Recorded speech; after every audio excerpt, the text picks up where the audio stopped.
You might not have noticed, but road signs have undergone a subtle change in recent years thanks to advances in technology.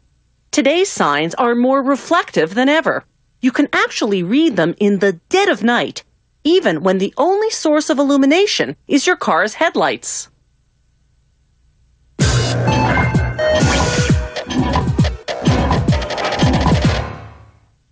The earliest road signs were crude, a stick in the ground or a heap of stones to mark a route.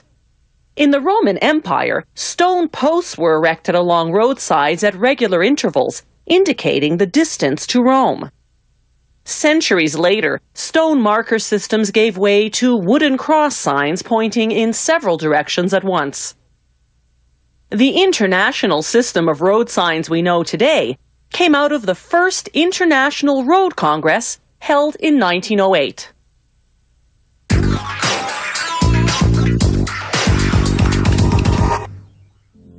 The process of manufacturing a road sign starts with a computer. The government strictly regulates the specifics of the design and requires a certain degree of reflectivity.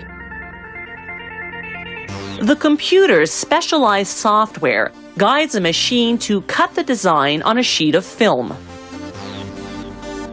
Once the design is cut, workers carefully peel off and discard the pieces. What's left is a film stencil of the sign, in this case, a French stop sign. They inspect it for defects, then prepare a screen of polyester fabric that they'll later use to print the sign. They start by coating it with a thin layer of light-sensitive emulsion. Once the emulsion's dry, they adhere the film stencil, using vacuum pressure to flatten it and get rid of any creases or air bubbles. Then they expose the screen to an intense 6,000-watt light for 7 minutes. This activates the emulsion on the lettering and area outside the octagon, what's not shielded from the light by the film stencil. This exposed emulsion hardens, plugging the minute holes between the screen's fibers. After rinsing, you see the result. Elsewhere in the factory, meanwhile, workers cut the aluminum panels on which the signs will be printed. Using a punch press, they round out the edges and make holes for the bolts that'll later attach the sign to the post. They stamp on the company name and the year of manufacture for warranty purposes. They immerse the panels in a chemical bath to remove grease and other residues. Then they rinse off the panels and dip them in an acid solution that seals the metal to make it better withstand harsh weather. Next, they laminate the aluminum panels with a film containing minuscule glass particles. This film will make the sign reflect in the dark when light hits it.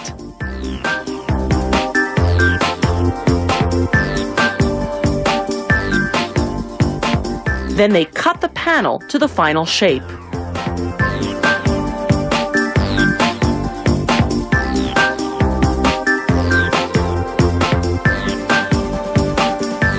Now they can finally print the sign. The process they use is called silk screening, although the fabric screen, as you saw earlier, isn't actually silk, it's polyester. The machine forces the ink down through the screen onto the panel. The ink penetrates through the open fiber holes of the octagon, printing the red background of the stop sign. But it can't penetrate through the blocked fiber holes of the lettering and area outside the octagon, so those remain white. The freshly printed signs pass through a dryer at 66 degrees Celsius for 5 minutes. To produce street signs, workers first laminate aluminum panels with reflective film for the background color. Then either silk screen the street name or apply self-adhesive reflective lettering.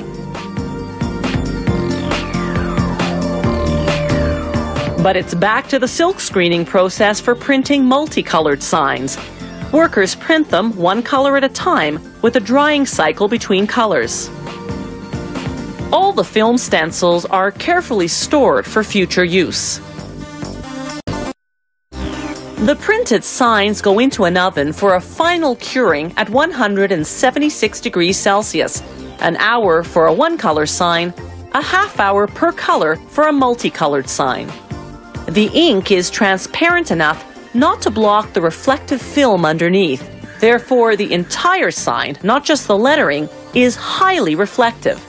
That maximizes the sign's visibility, thereby minimizing the excuses drivers can come up with for not heeding it.